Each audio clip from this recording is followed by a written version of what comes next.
The flicker on the screen was brief, but it was enough to catch the attention of the people who were already watching too closely. A gate agent paused mid-scan. A digital board above the terminal blinked once, then corrected itself as if nothing had happened. But something had. Malcolm Hayes lowered his hand slowly, his posture unchanged, his expression still unreadable, yet the air around him felt different now, like the moment before a storm decides whether it will break or pass. Officer Daniel Cross noticed it too, even if he did not understand it. His grip on the situation was no longer as steady as it had been seconds ago. Control was supposed to look loud, commanding, unquestioned. But here it was being challenged by silence, by stillness, by a man who refused to react the way the script demanded. "Do not move," Cross said again. But the words came out tighter this time, less certain, like he was repeating a line that had already lost its authority. Malcolm's eyes shifted slightly, not away, but through him, as if he was already looking past this moment, past this terminal, past the noise that had started to build behind them. Conversations had not resumed. If anything, they had multiplied in whispers. A woman in a navy blazer leaned toward her colleague and murmured, "Why is the system glitching?" A man near the coffee stand held his phone higher, capturing every second, his screen reflecting Malcolm's still figure surrounded by tension. The young TSA agent stepped closer to her monitor, her brows pulling together as she read the same line again, just to be sure she had not imagined it. Executive clearance. Not standard. Not elevated. Executive. She swallowed and spoke again, this time unable to keep it to herself. "Sir, this is not a normal flag. This is top tier."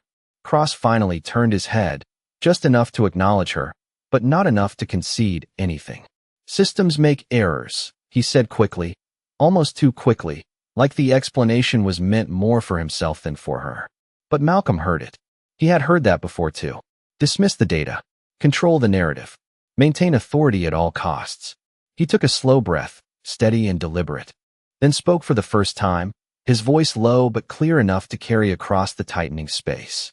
"You are looking at the system," he said, "but you are not seeing it." The words did not rise. They did not challenge. They simply existed, and that made them heavier than any shout. Cross's expression hardened again, but the crack had already formed. Around them, more screens flickered. A departure board reset. A scanner at the far end of the terminal emitted a sharp tone and then went silent. Small things. Isolated, if you did not know better. But they were not random. They were connected. And Malcolm knew exactly how. He shifted his weight slightly, grounded, unshaken, as if the floor itself belonged to him in a way no one else in that moment could understand. Somewhere above them, hidden behind glass and steel, a system was responding. Not loudly, not dramatically, but precisely. And it had just begun. The shift was no longer subtle. It moved through the terminal like a quiet current, unseen but undeniable. One by one, the digital displays above the gates began to refresh in sequence, not randomly, but with intention, as if something deeper than routine operations had taken control. A boarding screen near gate B12 cleared completely, then reloaded with a delay that made nearby passengers glance up in confusion. At the security checkpoint, a scanner emitted a low tone and froze mid-process, forcing an agent to step back and tap the screen twice before realizing it was no longer responding. Malcolm Hayes stood at the center of it all, unchanged, unmoved, yet somehow connected to every flicker, every pause, every system that no longer behaved the way it should. Officer Daniel Cross felt it now, not just as a disruption, but as pressure. The kind that builds when control starts slipping through fingers that were once certain they held everything in place. He adjusted his stance, scanning the room briefly, searching for reinforcement, for confirmation, for anything that would restore the balance he thought he had. But what he found instead were eyes. Watching, questioning, recording. The narrative had shifted, and he could feel it even if he refused to accept it. "Stay back," he ordered to no one in particular, his voice louder but less grounded, as if volume could compensate for the uncertainty creeping into his tone. The young TSA agent stepped closer to her terminal again, her fingers moving faster now, pulling up layers she had never needed to access before. Her screen did not just show a clearance level anymore. It showed access pathways, authorization chains, executive overrides tied to infrastructure she did not even know existed at her level. Her breath caught. Sir, she said again, this time not to Cross, but to the room itself, to anyone who would listen. This is tied to airport command systems. That word landed heavier than anything before it. Command. Not passenger. Not traveler. Something above the structure they were standing in. Cross turned fully now, his focus breaking from Malcolm for the first time as doubt made its way in. That is not possible, he said, but the certainty was gone. It sounded like a hope, not a fact. Malcolm finally took a step forward. Just one. Slow. Measured. Not aggressive, not reactive, but deliberate in a way that made the space around him adjust. People shifted without realizing it, creating distance, creating room, as if instinct told them something was unfolding that they needed to witness, not interrupt. His voice came again, steady as ever. You are not dealing with a mistake, he said. You are watching a system correct itself. Above them, a new sound cut through the terminal. Not an alarm, not a warning, but a tone. Clean. Official.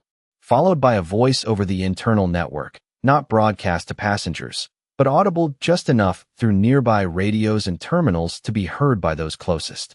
Authorization sequence initiated. Cross froze. Just for a second. But it was enough.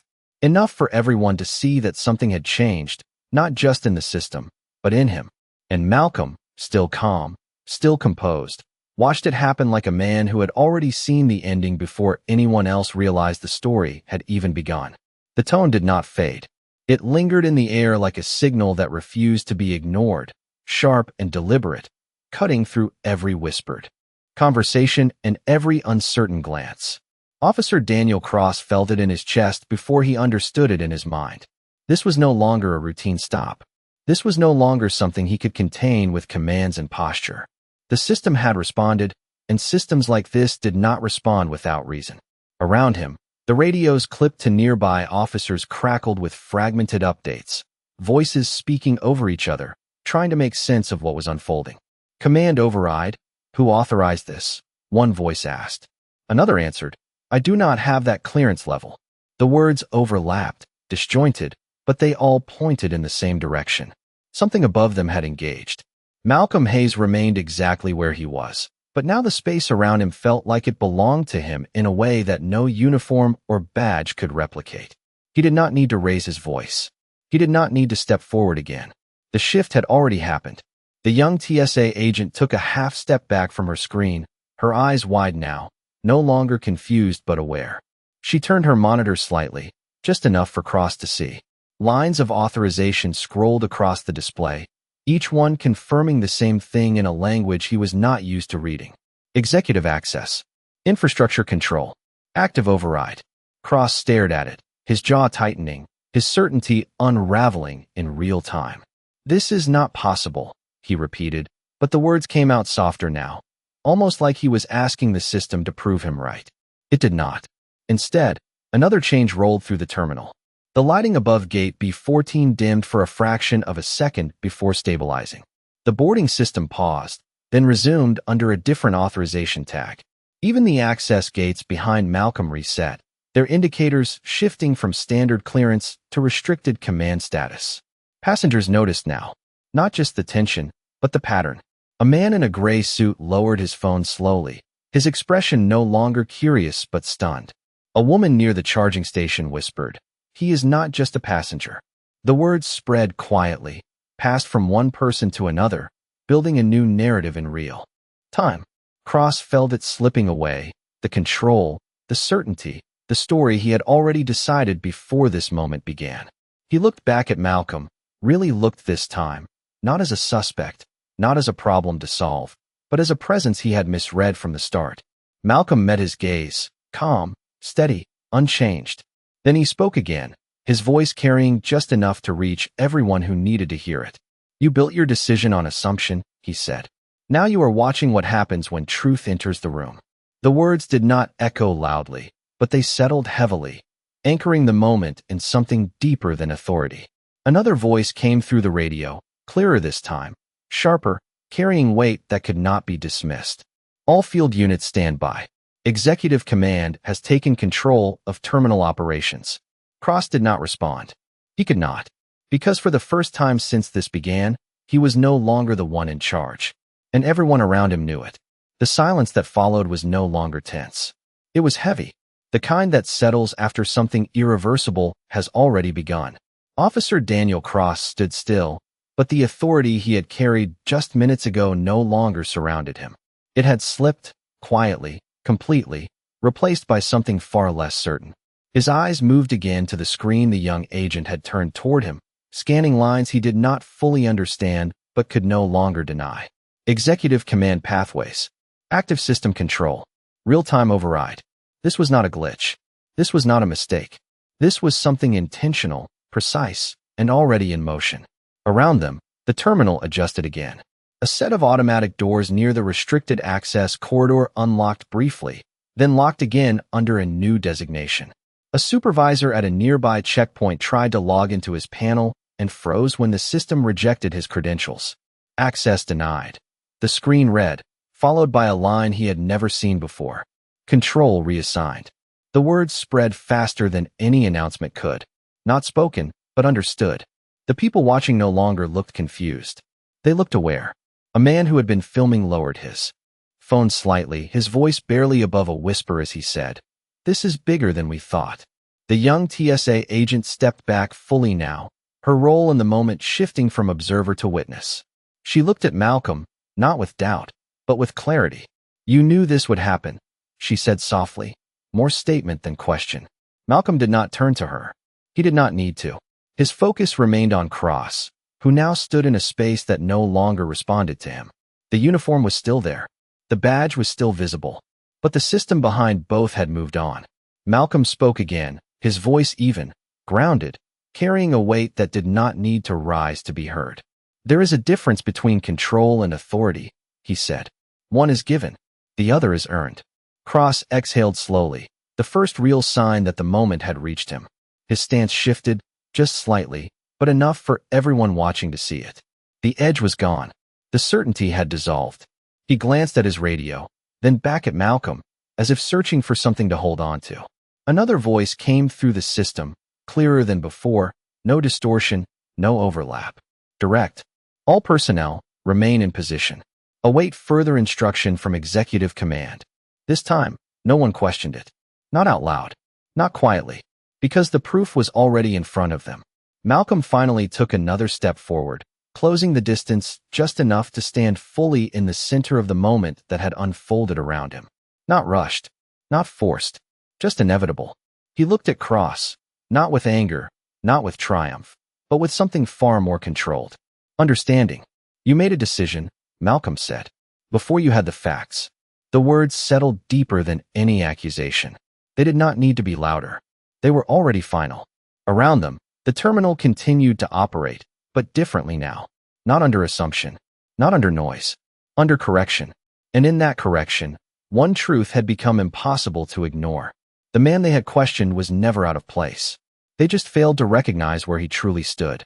The command no longer came from the people on the ground. It came from above. Clean and undeniable, cutting through every remaining layer of confusion like a line drawn in stone. Executive command is now active. All local authority is suspended pending review. The voice echoed just enough through nearby speakers and radios to reach everyone who needed to hear it. And this time, no one questioned it. Not even silently. Officer Daniel Cross lowered his radio slowly, not because he was told to, but because there was nothing left to say into it. The channel he relied on was no longer his. Around him, other officers shifted their stance, not in defiance, but in uncertainty, waiting for direction that no longer came from him. The structure had changed, and they could feel it. Malcolm Hayes stood steady, his presence now fully aligned with the system that had responded to him. He was no longer just the center of attention. He was the point everything else was adjusting around. The young TSA agent stepped closer again, but this time her posture was different. There was no hesitation in her voice now. "Sir, the system just reassigned full terminal oversight to your authorization profile," she said, her tone carrying a mix of disbelief and clarity. Malcolm gave a slight nod, acknowledging the information without surprise, as if it was simply confirmation of something already in motion. He looked past her briefly, scanning the terminal, watching the ripple effect settle into place. Gates were stabilizing. Systems were reconnecting. but under a new hierarchy, not visible to everyone, but undeniable to those who knew what to look for. Cross took a breath, deeper this time, as if trying to steady himself in a reality that no longer matched his expectations. He looked at Malcolm again, but the way he saw him had changed completely. Not as a subject, not as a question, but as someone he had misjudged at the highest level. "Who are you?" he asked finally, the question no longer aggressive, no longer demanding, but necessary. Malcolm met his gaze without hesitation. There was no rush in his response, no need to escalate the moment. The answer was already unfolding around them. "I am the one responsible for what you see working," he said calmly. "And what?" "You just interrupted." The words did not rise, but they landed with precision. Around them, more confirmations came through. A supervisor's tablet updated with a new chain of command. Access logs began compiling automatically. Every action, every command, every word spoken in the last several minutes was being documented, organized, and preserved. Not for speculation, for review. The realization moved through the officers like a silent wave. This was no longer about a single moment. It was about accountability. Malcolm took one more step forward, closing the distance just enough to remove any doubt about where the authority now stood. "You acted without clarity," he continued, "and now the system will respond with it." Cross did not answer. He could not, because for the first time in his career, the system he trusted to back his decisions had shifted away from him entirely. And in its place stood a man he had underestimated, now fully revealed not by title, not by introduction, but by control itself. The question lingered in the air, but it no longer carried weight. It did not need an answer in the way Officer Daniel Cross had expected, because the answer was already unfolding in front of him, in every system that had shifted, in every command that no longer responded to his voice. Malcolm Hayes stood there, not elevated by volume or display, but by something far more difficult to challenge. Control that did not need to prove itself. Around them, the terminal had settled into a new rhythm. Not chaotic, not broken, corrected. Screens that had flickered now displayed stable data under updated authorization tags. Access panels that once responded instantly to Cross now required confirmation he could not provide. Even the radios had quieted, no longer filled with overlapping confusion, but aligned under a single directive that did not come from him. A supervisor approached cautiously from the far end of the checkpoint, tablet in hand, eyes moving between Malcolm and Cross, as if trying to reconcile two different realities at once. He stopped a few feet away, glanced down at his screen, then back up again. "Sir," he said, addressing Cross out of habit, but his voice hesitated halfway through the word. The title no longer fit the moment. He corrected himself without fully realizing it. "We have received confirmation. Executive oversight has been transferred." The statement was simple, clean, final. Cross nodded slowly, but the motion felt automatic, disconnected from the authority it once represented. His gaze returned to Malcolm, searching for something that might restore balance, but finding only composure. The kind that does not shift when everything else does. Malcolm took a breath, steady, measured, and for a brief moment his eyes moved past the present. Not away from it, but through it. A memory surfaced, quiet but sharp. Years earlier. A different airport. A different uniform. The same tone. The same assumption. He had stood in a line then, younger, less known, holding a ticket that was questioned not because of its validity, but because of how he looked holding it. He remembered the pause, the extra check, the look that lingered too long. No explanation. Just doubt. It had not stopped him then. It had not defined him. But it had stayed. Not as anger. As clarity. And now, standing in the center of a system that responded to him, that memory did not return as pain. It returned as context. Malcolm's voice came again, calm, grounded, carrying a weight shaped by more than just this moment. "This is not about one decision," he said. "It is about a pattern." The words moved through the space, not loud, but undeniable. Some of the officers shifted their stance, not out of resistance, but recognition. Because even if they had not spoken the words, they had seen the pattern. The young TSA agent lowered her gaze briefly, then looked back up, her expression no longer uncertain. She understood now, not just what was happening, but why it mattered. Cross exhaled slowly, the tension leaving him in a way that could not be hidden. "I followed protocol," he said, But the statement sounded different now. Not like a defense. More like a question he was asking himself. Malcolm nodded once, acknowledging the truth in that. Protocol is only as strong as the judgment behind it, he replied. And judgment is where bias hides. The terminal remained still, not silent, but aware, because the moment had moved beyond control. It had reached understanding, and in that understanding, everything had already begun to change. The shift from understanding to consequence happened quietly, but it was unmistakable. A soft chime echoed from multiple terminals at once, synchronized, deliberate, like a system closing one chapter and opening another. The supervisor's tablet updated again, this time with a notification that did not require interpretation. It was direct. Status change recorded. Pending administrative review. He stared at the screen for a second longer than necessary, then slowly lowered it, his eyes moving toward Officer Daniel Cross with a look that said more than any words could. Cross felt it before he saw it. The weight of it. The realization that this moment was no longer contained within the terminal. It had already moved beyond it, into reports, into systems, into rooms he could not access. Around them, officers began receiving the same update, their devices lighting up one after another, each screen reflecting the same message in slightly different formats, but with identical meaning. Not punishment. Not yet. But the beginning of something that could not be undone. Malcolm Hayes stood still, watching it unfold, not with satisfaction, but with certainty. This was not about reaction. This was about process. The system he had activated was not designed to humiliate. It was designed to reveal. And it was doing exactly that. The young TSA agent glanced at her own terminal again, her fingers hovering over the keyboard before she pulled her hands back entirely, as if she understood that this part no longer required input from her. It is logging everything, she said quietly, almost to herself. Every command, every delay, every override. Malcolm gave a slight nod, confirming without needing to elaborate. That is how accountability works, he said. Not in moments. In records. The words settled into the space with a different kind of weight now. Not tension. Not confrontation. Finality. Cross shifted his stance again, but this time there was no attempt to reclaim control. The posture had changed. Less rigid. Less certain. He looked down briefly, then back up, his voice lower than before. What happens now? It was not a challenge. It was a question rooted in something new. Awareness. Malcolm met his gaze, steady as ever. Now the system does what it was always meant to do, he replied. It reviews. It evaluates. And it decides based on facts, not assumptions. Around them, passengers had stopped whispering. They were no longer trying to piece together what was happening. They were watching the outcome of it. A man who had been filming since the beginning slowly lowered his phone, his expression no longer curious but reflective.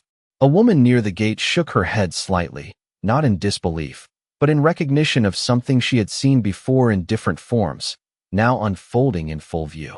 The supervisor took a step back, creating space not out of fear, but out of respect for the shift that had taken place. Because it was clear now, this was no longer a situation being handled. It was a system correcting itself. Malcolm looked around the terminal one more time, taking in the space that had tried to question him, now recalibrating in real time. Then his voice came once more, calm, measured, carrying a final layer of clarity. You do not fix moments like this with noise, he said. You fix them with truth. And as the system continued to log, to process, to adjust, one thing became undeniable to everyone present. This was not the end of what had happened. It was the beginning of everything that would follow. The terminal did not erupt. There was no applause, no dramatic shift in sound or movement. Instead, it settled into something far more powerful. Awareness. The kind that lingers long after a moment passes, reshaping how it will be remembered. Malcolm Hayes stood where he had been from the beginning, unchanged in posture, unchanged in tone, but no longer misunderstood. Around him, the systems continued their quiet work, logging, processing, preserving every detail with precision that no voice could interrupt. Officer Daniel Cross remained still, not out of resistance, but because there was nowhere left to step that would return things to what they had been. His gaze moved once more across the terminal, taking in the same people, the same space, but through a different understanding. The authority he had relied on had not disappeared. It had been redefined. And in that redefinition, he saw clearly what he had missed. Not a threat, not a disruption. A presence he had reduced too quickly, judged too early. The supervisor approached again, slower this time, his voice measured, respectful, directed not by habit, but by clarity. "Mr. Hayes," he said, the name spoken carefully, deliberately. "We have received full confirmation from Executive Command. The review process has already begun." Malcolm acknowledged him with a slight nod, nothing more. No need for display. The process was already in motion. The young TSA agent stood quietly to the side, her earlier uncertainty replaced by something steadier. She had seen the shift from assumption to truth unfold in real time, and it had changed the way she looked at everything in front of her. Not just Malcolm, but the system she was part of. The passengers who had watched from a distance began to move again, slowly at first, as if testing whether the moment had truly passed. But even as they returned to their gates, their conversations carried a different tone. Not confusion, reflection, because what they had witnessed was not just an incident. It was a correction. Malcolm took a final look around the terminal, not as someone leaving a scene, but as someone confirming that it had reset the way it needed to.